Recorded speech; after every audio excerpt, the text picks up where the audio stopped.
Hey, what's up, guys? It's Big Marv here, and welcome back to another episode of Marv's Network. Today we have my man Matt Plapp. I met this guy through the Billie Jean is marketing group and have been following him ever since.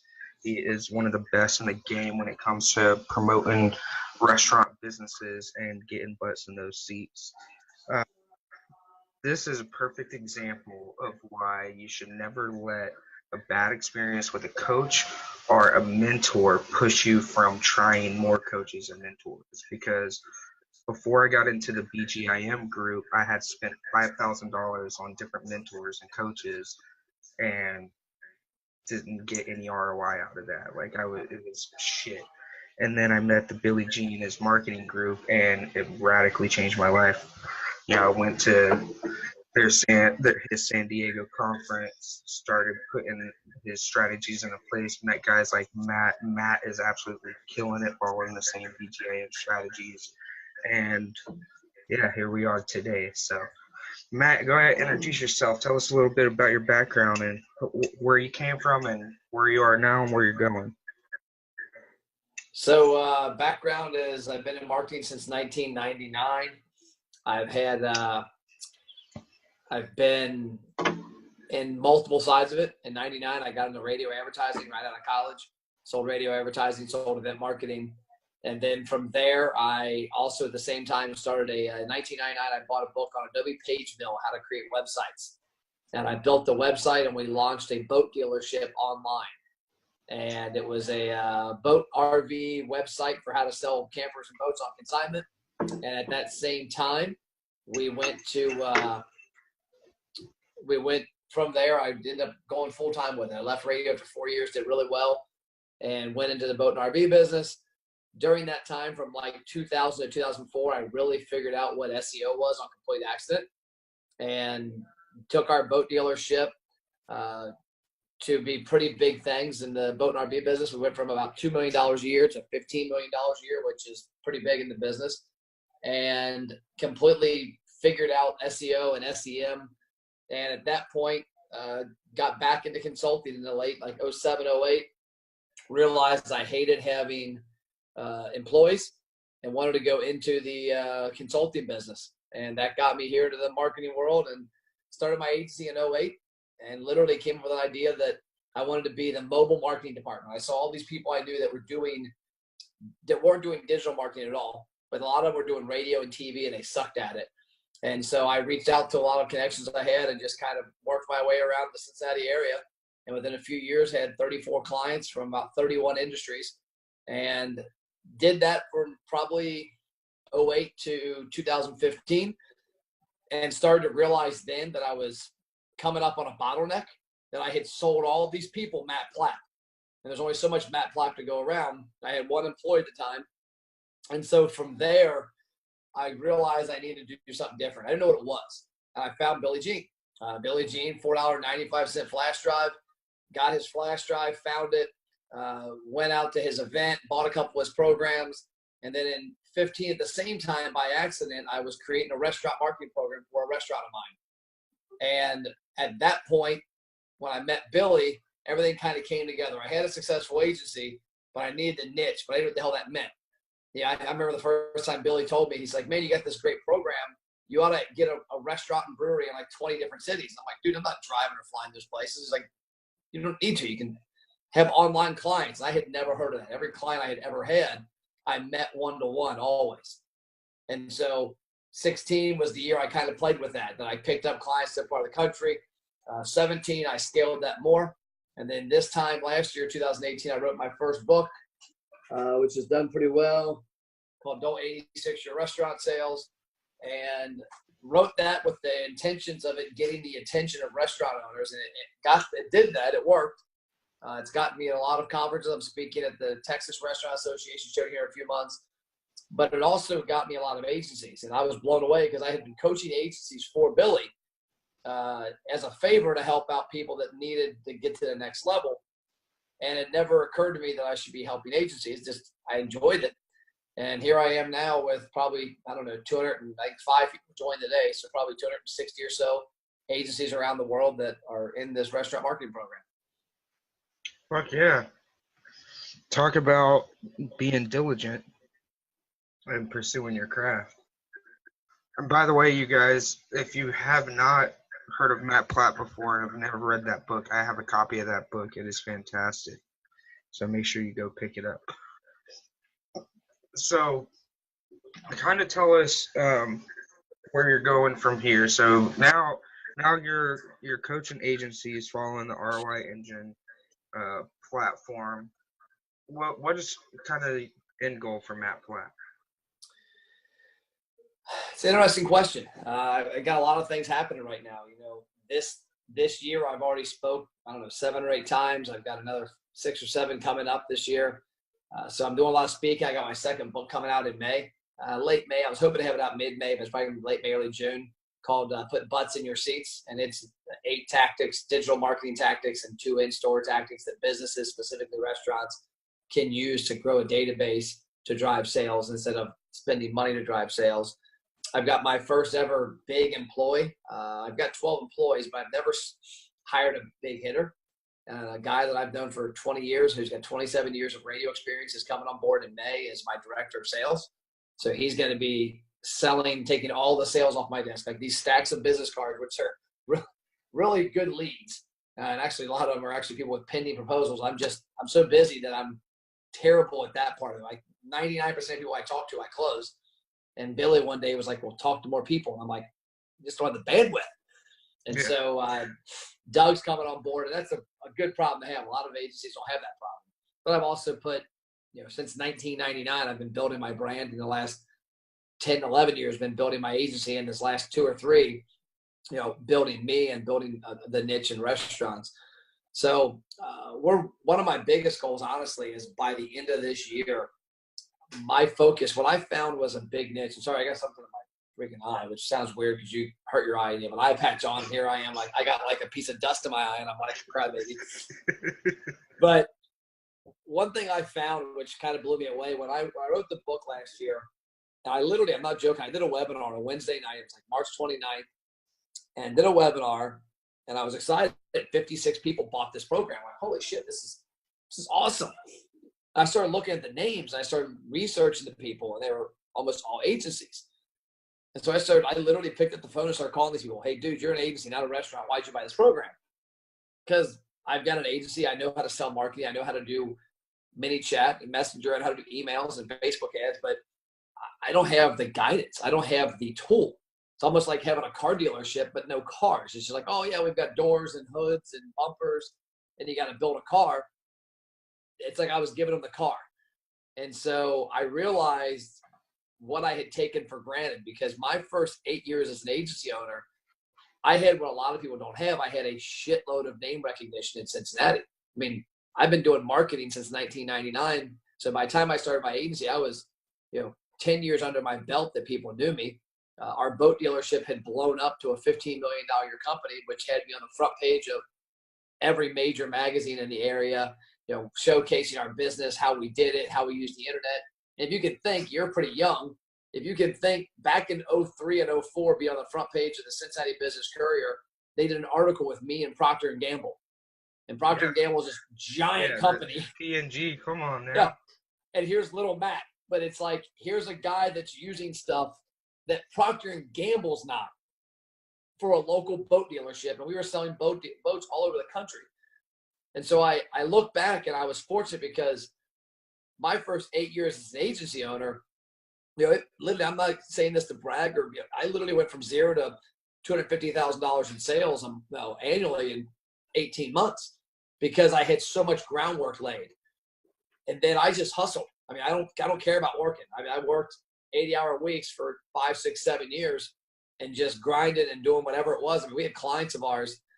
We had one restaurant client of ours that we were, for $1,000 a month, which I look back on and crack up.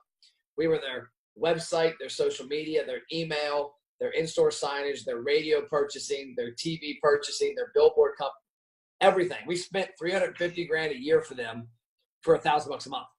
Wow. But I was just out selling Matt Plapp. But I was like, hey, you know what? I've got 25 to 30 grand coming in every month. And I've got one employee, and she's paid decent or good, I guess, for what she was doing. And I was making plenty of money, but I was also running myself ragged.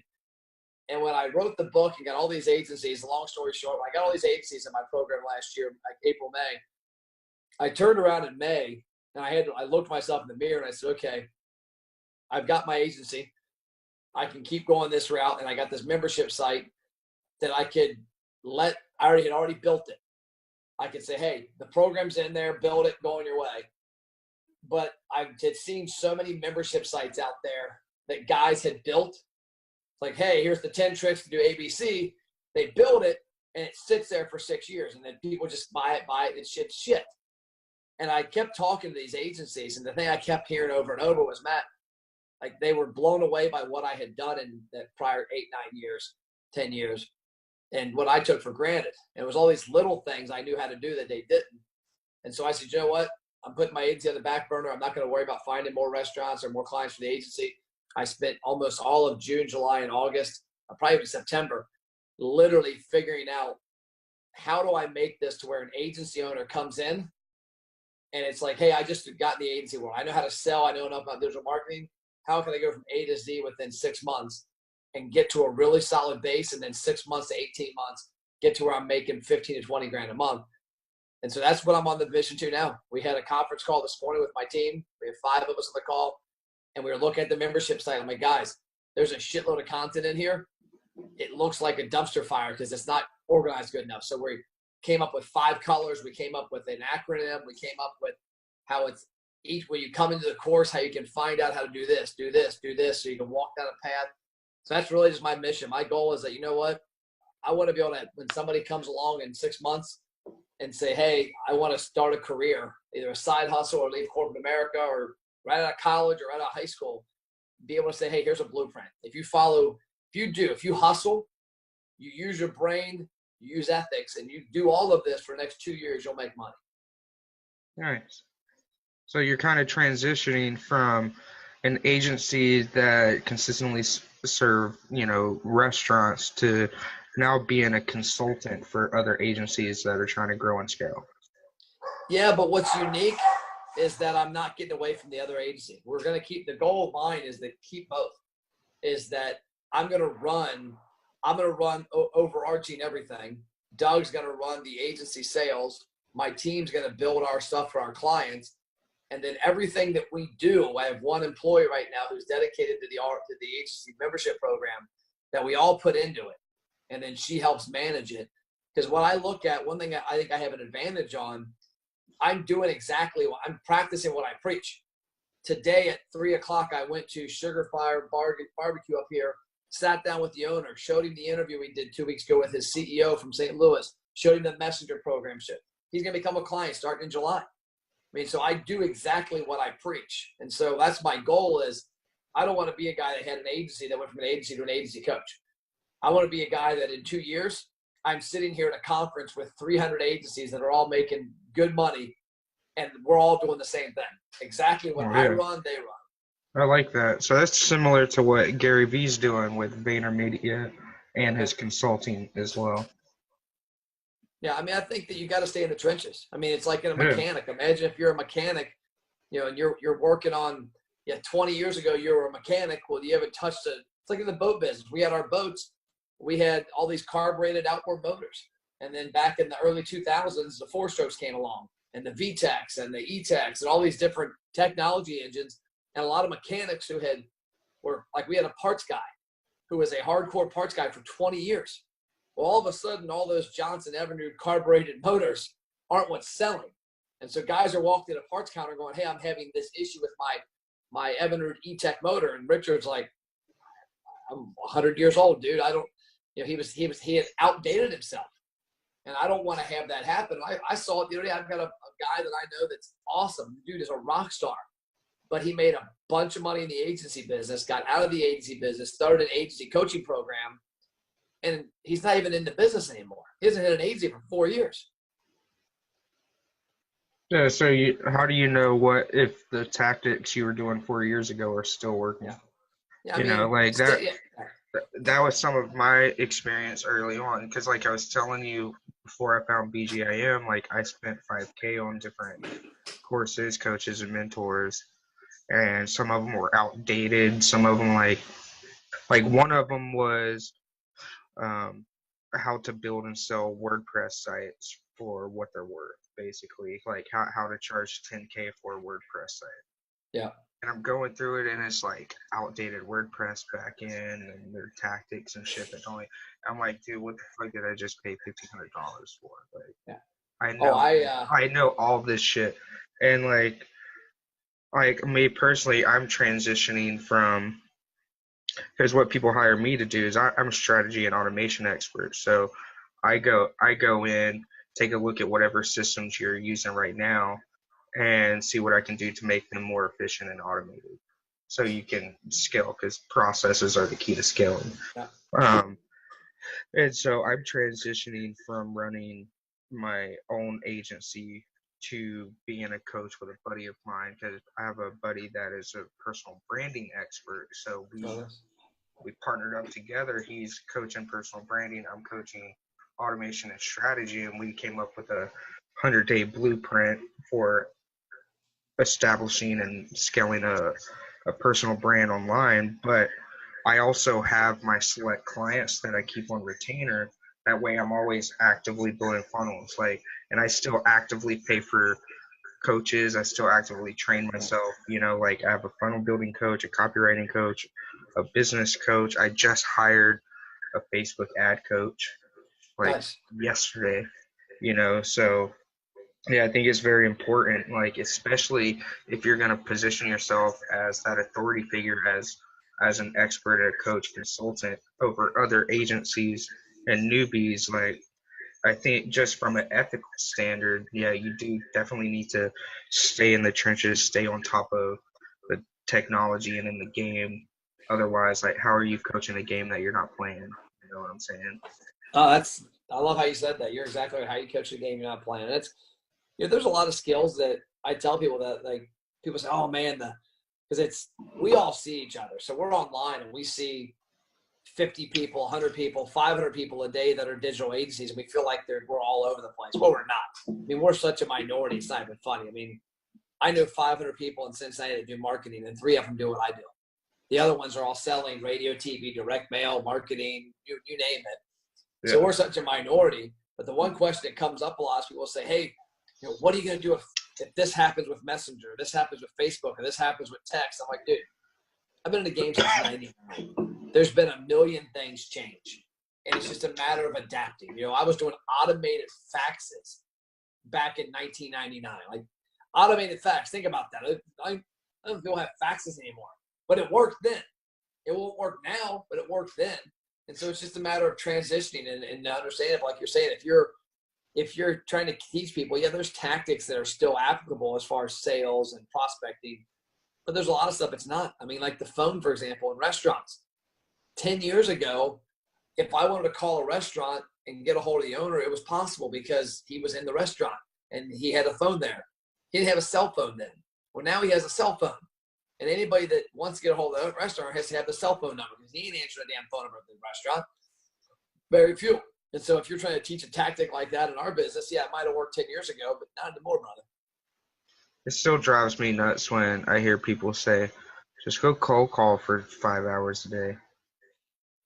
I don't agree with cold calling. I mean, I get it still works, obviously, but there's still plenty of people still do it. But I think in the digital age, like you want to know what I did in the beginning to get high-paying clients? I built a complete funnel. I bought a domain for that funnel, and I sent a flash drive to the business owner with the funnel and the email strategy and everything on it. And I said, here's a funnel and a strategy I think would work perfect for your business. Here's how to get in touch with me if you want to learn more, you know?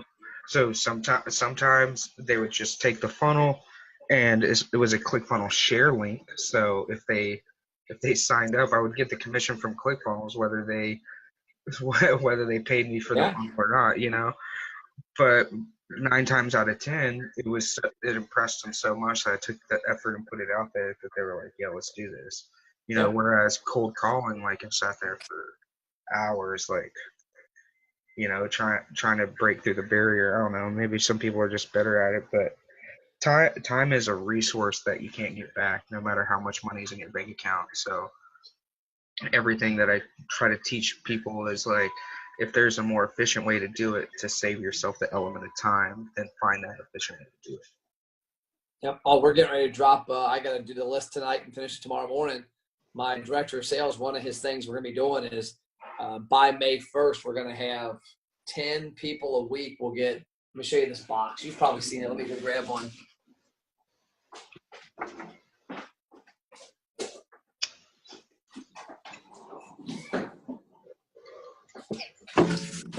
So I've got these boxes that is my face, and the sides, the website, and then the fronts where the labels go. There's the neon sign I've got made, by the way. It's up in the box over there.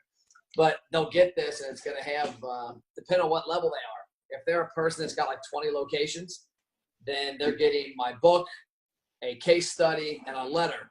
And they actually, I guess, back up. They get a letter first, so that if you're a big client, a big prospect, you get a letter in the mail certified, like now UPS, that says, "Hey, Big Marv, you're going to get a box tomorrow with this face below on it." It's got that picture. Keep an eye out for it. There's a free tablet, Amazon Fire tablet in there that's free of charge for you. All I ask you to do is watch the one video on it and check out the case study, what we're doing with a competitor of yours in cities all over the country. It's a pizza case study I got, and just going for pizza people. And so they'll get the box, and 2 days after that, they'll get the box, the book, a case study, and a tablet. And the tablet has a video on there.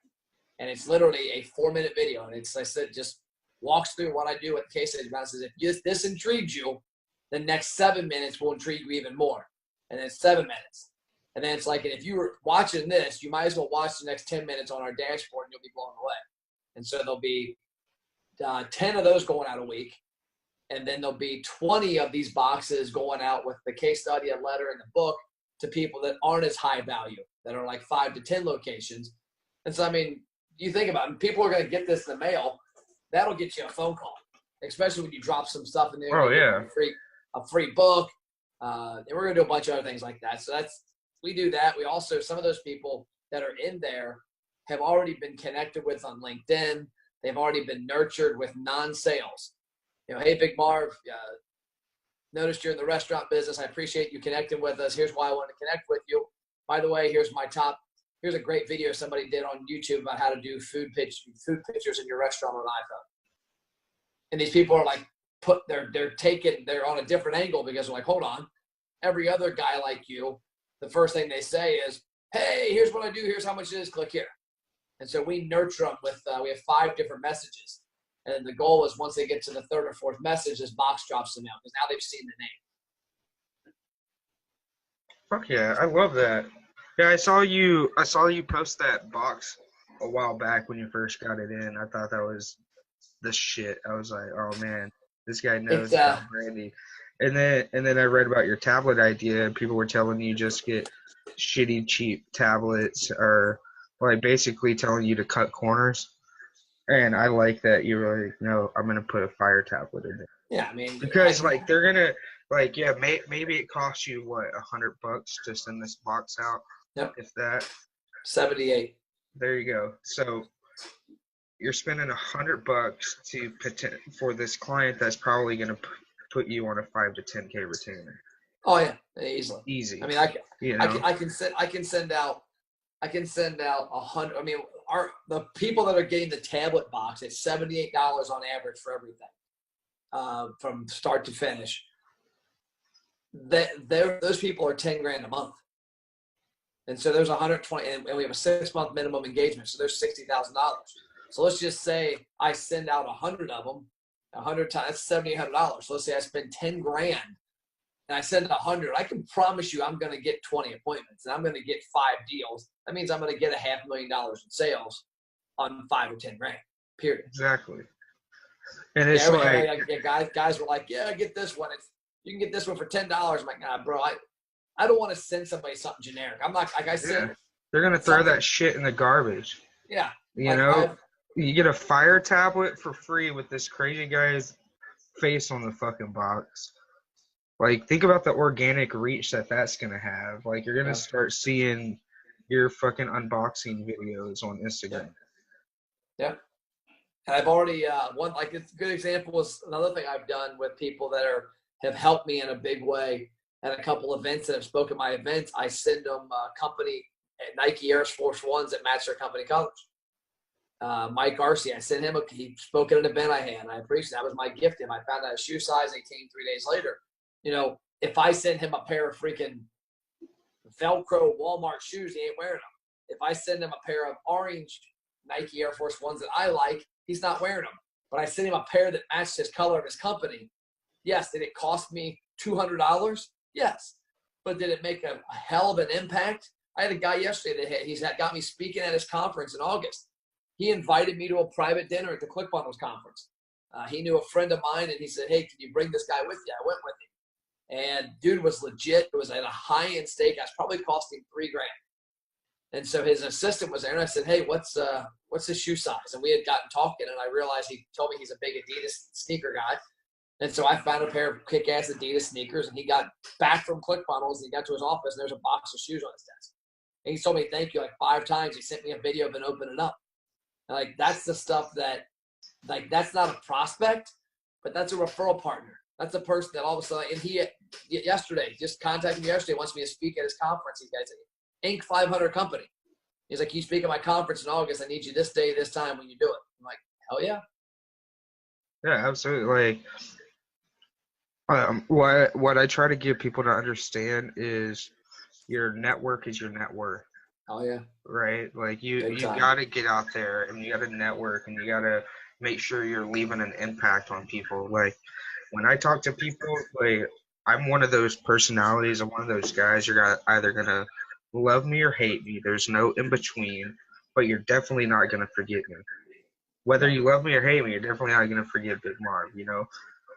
And so every time I go to an event, like last month I went to a marketing conference. Well, not really a marketing conference. It wasn't a conference at all. It was a private event for AWOL. So AWOL Academy is like this affiliate marketing company. They sell courses on how to build a digital agency online, but most of their focus is on mindset management, right? So all their high ticket stuff is like all about developing your mindset. So they do this intensive where like you come there and you leave the intensive with a fully built funnel, email sequence, Facebook ads. Like we had people the last day of the intensive turning on Facebook ads, you know, so they needed volunteers to help put it on, right? Because you got these 50 students in a room that don't know how to build funnels and Facebook ads and all this stuff. So they needed volunteers. So my copywriting coach reached out to me and was like, hey, it's not a paid gig, but would you be willing to help basically teach these students, you know? Flight and hotel was covered. So I was like, fuck yeah, like I don't need to get paid for, you know, helping people build funnels and stuff. And then while I was in Vegas, I had networked and met and closed 6 more deals. You know what I'm saying? And I helped all these people, and I got a room full of people that know Big Marv now, and they saw my expertise with funnels and everything else. So I had people criticize me because they were like, you're going to go do a free event, and you could be spending those 4 or 5 days at home hustling online, doing what you do, and you're going to take 4 days off to go help somebody and do a free event. So it's just like, you gotta change your mindset, and you should always be expanding your network, especially if it's individuals that align with you and your audience. Yeah, agree completely, man. I've been on the road. Gosh, I think so far this year probably 40 days, and it's just middle of April, and I'm leaving in a week and a half to go to California for 5 days, and I'm in Chicago for 5 days a week after that. And, I mean, you gotta put yourself in the opportunity to win. And a lot of us digital marketers get stuck behind a desk. I've been there. I've been in times where I'm stuck in this office for 5-6 days in a row, 10, 12-hour days, because I think I need to be here. And then I realized, like, shit, I didn't sell anything. I didn't sell enough. Well, all of a sudden I go out and go to an event. I don't know if you saw my video Monday night or not, but Monday night a client of mine opened a new restaurant. He's already a client. Checks are cashed. We have a bunch of his locations, but they've got another 70 locations in their brand we don't have. And it was an hour and 15 minutes north of where I'm at. I had meetings lined up. I moved them, and I'm a big workout guy. I moved my workout till 6:30 in the morning, which I don't like doing. And I'm like, you know what? I'm going to drive up there and just shake his hand, congratulate him on the location. And I also knew that the CEO of the company would be there because, I mean, it's a brand new location and it's a new concept for them. They just tweaked their concept. It's badass. And so I go up there, and sure enough, the CEO's there, the franchise owner's there, the marketing director's there. So I'm standing there, and he's like, hey, do you know Pam over there? And I'm like, no, I don't think I do. Who is she? Oh, she owns 8 stores. Okay.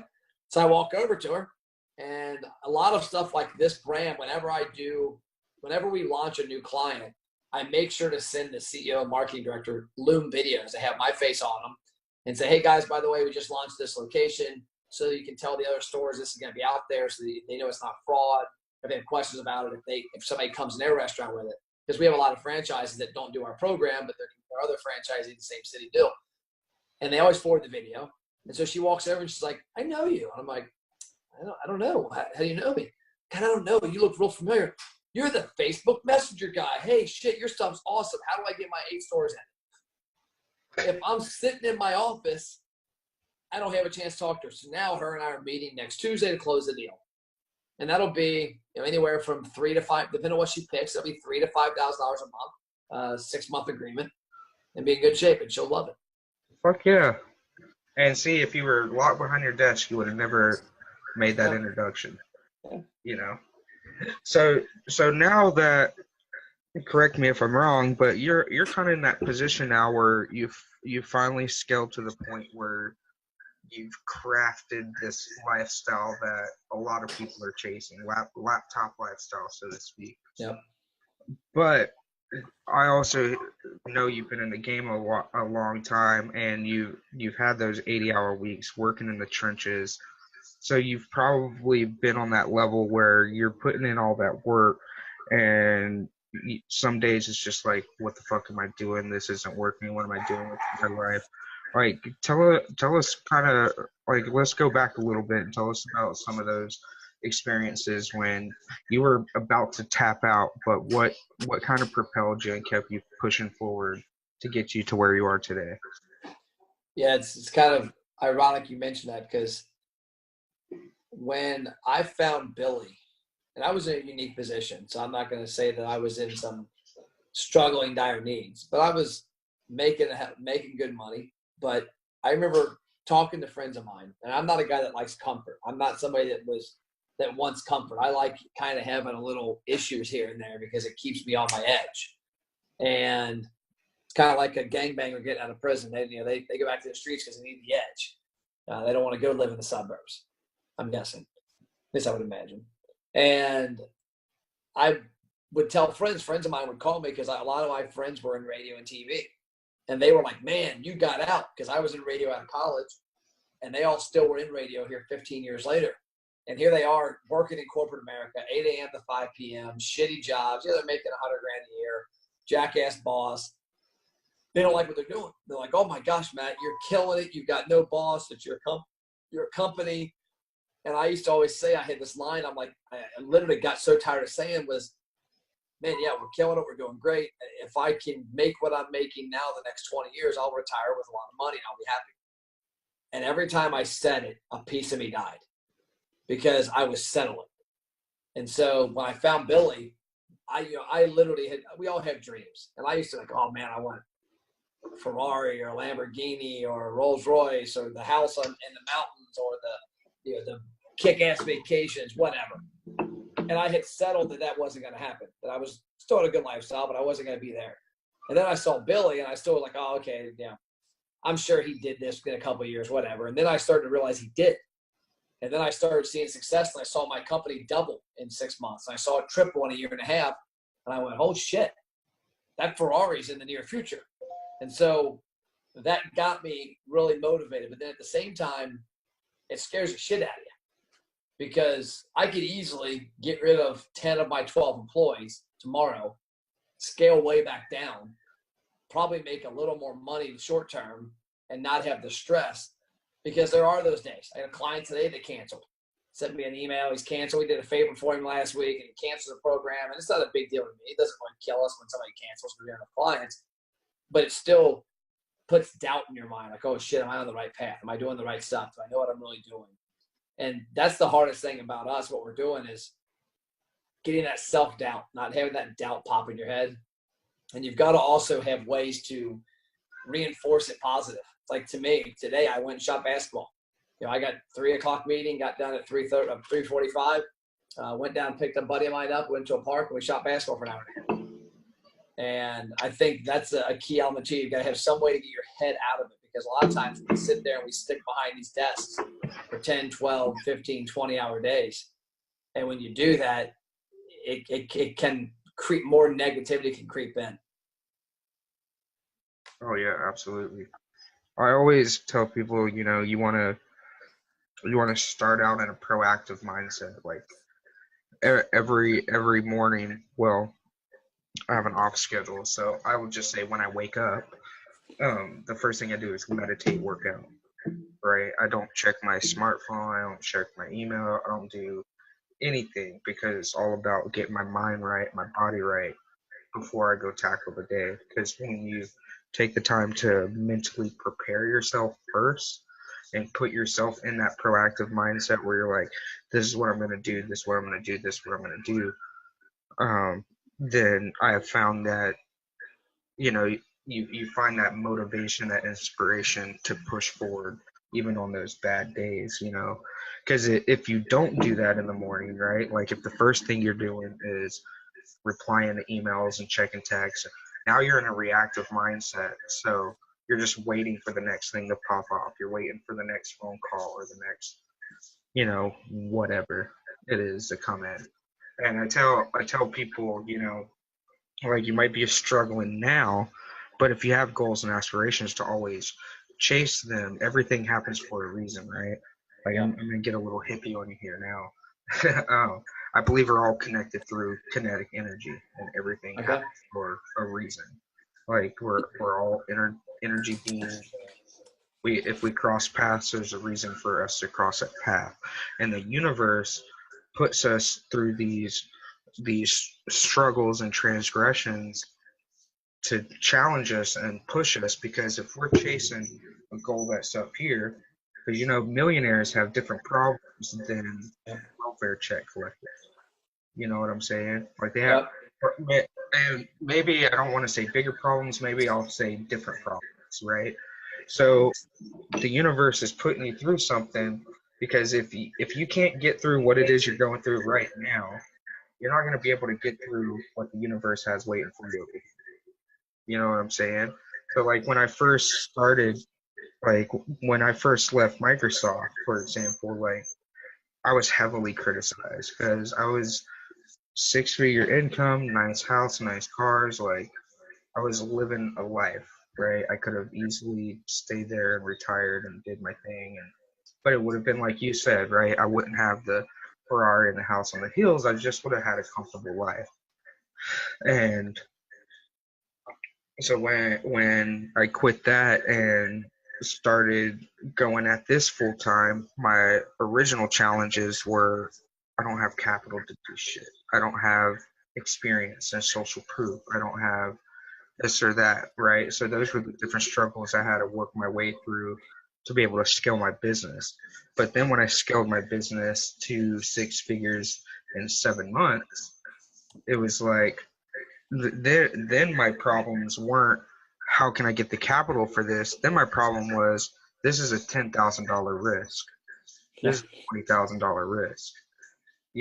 Do I take this $10,000 risk? And I feel like if I never made it through those earlier struggles, then I wouldn't have been prepared for the, can I take this $10,000 risk? You know what I'm saying?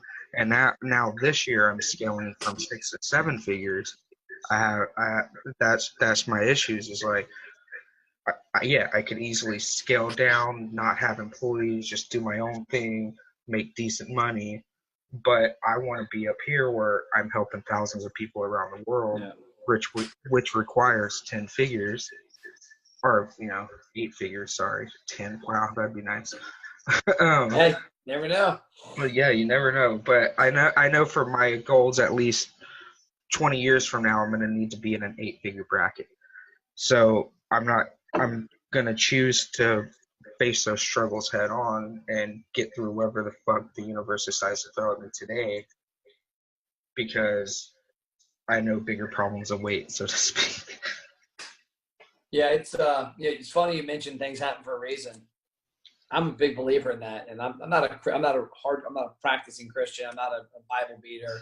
I do think there's reasons things happen, and there's a lot of things that we can't control. But a good example happening this morning. So about a month ago, I made a note, and I put this on Facebook. You can't always see it, but I made a note for, like, I was just thinking about me and some of my problems. I put "I must" real big, and number one, become a very intentional with my time. Become very intentional with my time, meaning I need to make sure I'm doing what I'm doing, why I'm doing it, when I'm doing it. I need to become disciplined to my goals, committed to my team and family, and take care of me. And I wrote this, and it's in the stack of papers I've got in my notepad. I have this folder I carry around, RGAs on it, and I've got all my notes in there. And I had saw it yesterday for the first time in like a month, and pulled it out, put it on top. Well, this morning I go to breakfast, and I'm getting my stuff out. I'm getting ready. I'm doing like about 20 minutes of work for an order, and the server comes up and she's like, "Hey, piece of paper on the ground." And I saw it. I know what it was. And she's like, "Let me throw this away. Do you need this?" And I'm like, "I don't even know what it is." And she showed me it. It was this. And I'm like, "Huh, that's interesting. What are the odds of that falling out?" And being something I needed to have in front of me, and it was like on the verge of being thrown away. And she showed it to me because she could have probably just grabbed it, crumbled it up, and left.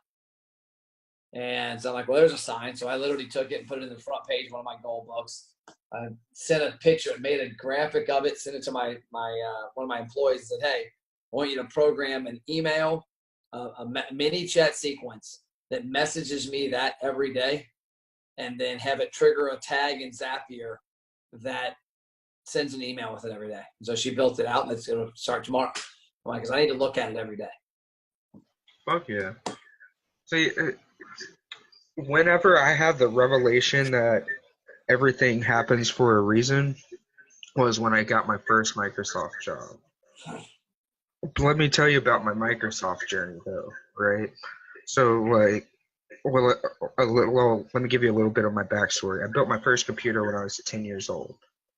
And so, like, ever since, and I came up from a broken home in Alabama. Like, we had 10 to 15 kids in the house at any time. Um, and as soon as I did that, my mom clung on to that, right? Like, my mom would always tell me, like, you're going to be one of the best computer guys in the world. You're going to work for Microsoft. And I don't know why she thought that, like, this was in the 90s. So this would have, like, Microsoft was blowing up in the 90s, right? So it was like, she would tell everybody, my son's going to grow up and work at Microsoft. So my whole life I was told, like, go to school, get good grades, go to college, go work at Microsoft. And, like, so that just became my life mission. Well, in high school, I got into some struggles and ended up dropping out and getting my GED and then going to a trade school. And in the trade school, I was studying graphic design. So, like, needless to say, I wasn't chasing Microsoft anymore. I was just, at this point, I was just trying to get a job in the IT field. Trying to make it happen, yeah. Fell in love with web development and graphic design. So that's what I started doing. Well, my mom met this dude on the internet, came up to Washington State, where Microsoft is founded in Seattle. And she moved up here. So one day I come up for a 2-week visit, right? Like a vacation to Washington. I go snowboarding. I'm fucking fall in love with the scenery.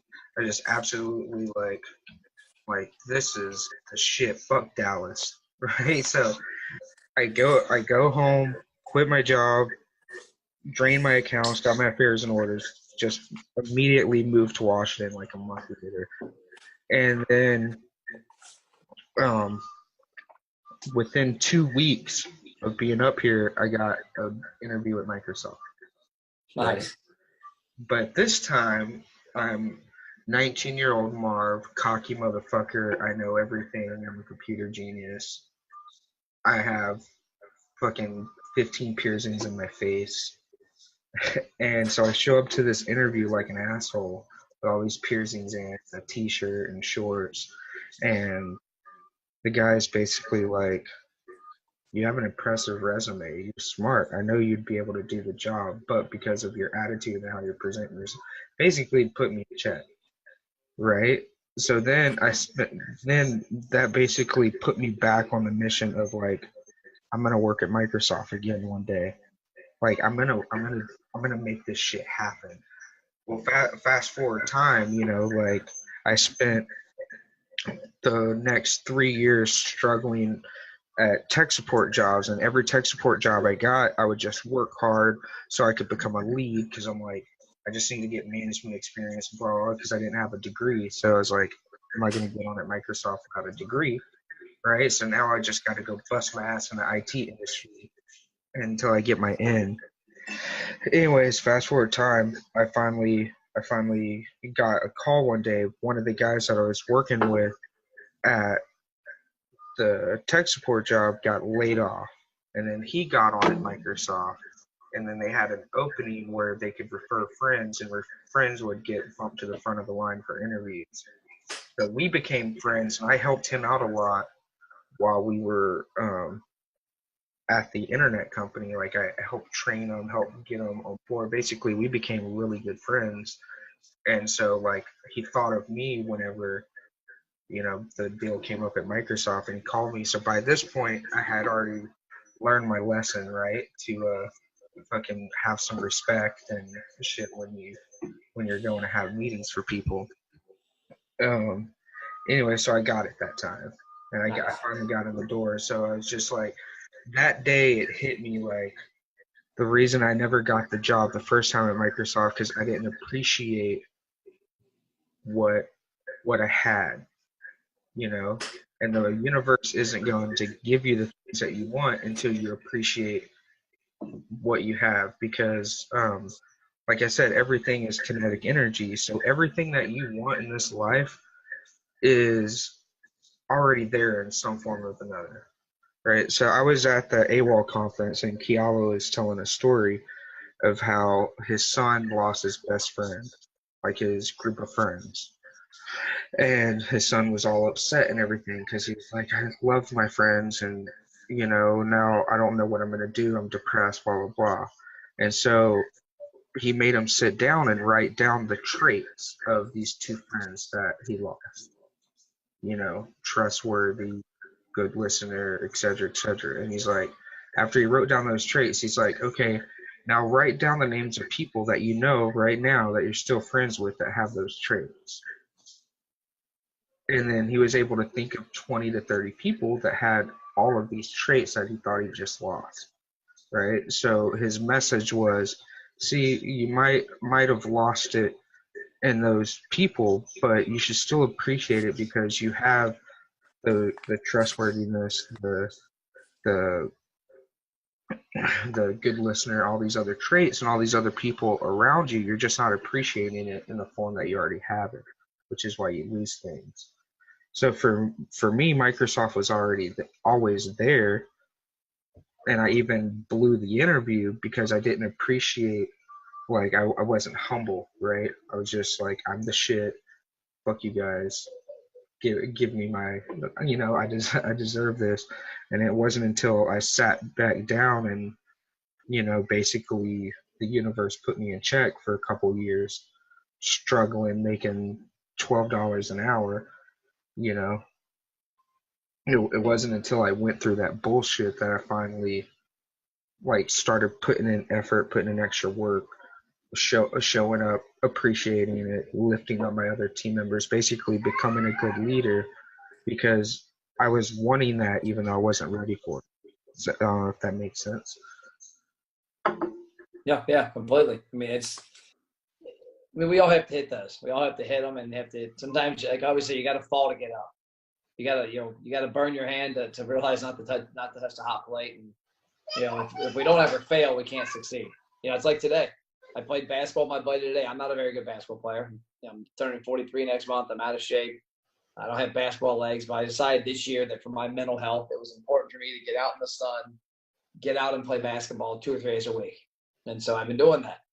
And today, as we're shooting basketball, I ended up winning, by the way, 21 to 18. We played Nice. ones and twos. I hit 10 3-pointers, which were 2-pointers, 2 and 1s. But it was wild because I would hit my 3-pointers 2 and 3 in a row. And he was cracking up because I would literally hit 3 in a row. And then I would miss. Well, every time I missed, I knew why I missed. I have this habit of bringing the ball back. And I knew I needed to bring the ball here. And so if you don't miss, if you don't take the shot, you can't miss. And if you don't miss, you can't make it because you don't know why you missed. And so it's no different in business. You got to take those shots. You got to get your bruises in, get your lumps in, and then go on from there. Yeah, I love that. I'm gonna use that. You got to take the shot. You don't know why you missed a shot until you take the shot. Yeah, I mean, it happens. I mean, I got problems right now in my company, things that we're doing that I don't like that we need to fix, but we wouldn't know we didn't need to fix them if we didn't fucking try. Right? You don't know. I always tell people, like, people lie, but numbers don't. Like, don't sit there and spend a year trying to make the perfect little thing happen, because you might launch it a year later after you spent a year of time, money, and effort, and nobody buys it. Like, it just flops completely. It doesn't work, or it's broken, or whatever. So I'm like, dude, just if you got an idea, put the shit out there, get some numbers against it. If it pans out, like, because numbers don't lie, data doesn't lie. If it pans out, all right, now I know what I need to tweak, what I need to fix, what I need to improve, or sometimes what I need to dump and move on from. Yeah. Cool. All right, so, well, this has been fun chatting it up. Thanks for being on the show today. Let everybody know how they can get in touch with you, where they can find you, and where they can get access to your course and books. I mean, easiest way is just look me up at mattplapp.com. Go to my website. We're actually going to launch a new one. I changed the version of it a little, make it a little different because I got to get I've never really been a person that promotes what I do, which sounds crazy. But I had a guy bought my program the other day. And he's like, Matt, the reason I bought your program, I couldn't find it. He's like, I'm in your private group that you've got, your free agency group, and like you never talk about it. And I'm like, oh, that's just not I'm not one of these guys on there selling stuff all the time. So, mattplapp.com. There's just a lot of blogs. If you got questions, private message me on Facebook. Hit me on LinkedIn. Go to my YouTube channel, check it out. If there's something resonates with you and you got a question or idea, shoot me a message. Is there is your Don't 86 a restaurant on your website, Matt Plapp? Yeah. Yeah, the book. Yeah, we're actually in the process of it's kind of funny. I've been getting text messages the whole time on this. We've got here, try this. Go to roiexperts.net. See if it's working now. Oh, okay, it's working. There we go. roiexperts.net. So that's the official landing page for my agency programs. So this is roiexperts.net. Yeah, it was kind of funny because literally the whole time we're talking, my guy was having issues with, I guess it wasn't propagating correctly. Something was wrong with the forward from GoDaddy. Looks like it was built in ClickFunnels. It is. It's in ClickFunnels. And so this is, there's a couple versions of this, but this is the one for the engine. There's also another one we've got that it goes people into my agency program. Let me message him and see what the agency one is. Now, what is the one that I have access to? I don't think it's the full engine. You have the ROI Experts. So you have the actual, like if you're in, it's ROI engine is probably what it's under, Kajabi, but you have the Experts free program. I have a free program. I have a free program, a $29. Yeah, you have that one. Yeah, this is the one that I have. Yeah. Marv. It's pretty legit. Yeah. Oh, actually, there's more shit in here. I've been logged in here in a while. So this is the only thing that was in here when I first met Matt Plapp. Yep. And So this right now, I saw this ROI Experts logo, and for you guys that know me, I was like, holy shit, I love that. I love that logo. That is amazing. I got to get to know this guy, and because like that's just how I am. Like I'm a big that logo is on the other side of my desk is actually a neon sign about 1.5 to 2 feet. It just had, like I said, had an issue on it. I got to fix it, but it'll be hanging on the wall over here, and it'll be pretty legit. All right, you guys. Well, we've been hanging out with Matt Plapp today. You saw the website, mattplapp.com, so make sure you go check him out. Grab his book, Don't 86 your restaurant. And you said you got a new one coming out in May, right? What's the new one? Yeah, the new one's called Put Butts in Your Seats. There And you it's go. teaching eight tactics to build a database, build an audience, build a following, and then sell to them that way versus spending money. Most businesses, people spend money to drive sales. And if you constantly spend money to drive sales, when you want to drive sales again, you got to spend more money. But if you spend money to build your own audience and database, when you want to drive sales, you go to your audience you've already developed. And so that's what the book's about. Fuck yeah. Perfect. Well, thanks again for coming on the show. Make sure you guys tune in next week for another awesome episode of Big Marv's Network, the show where we sit down with entrepreneurs and learn their backstory and what they're doing for the world. Thanks again. Thanks, brother. See you, man.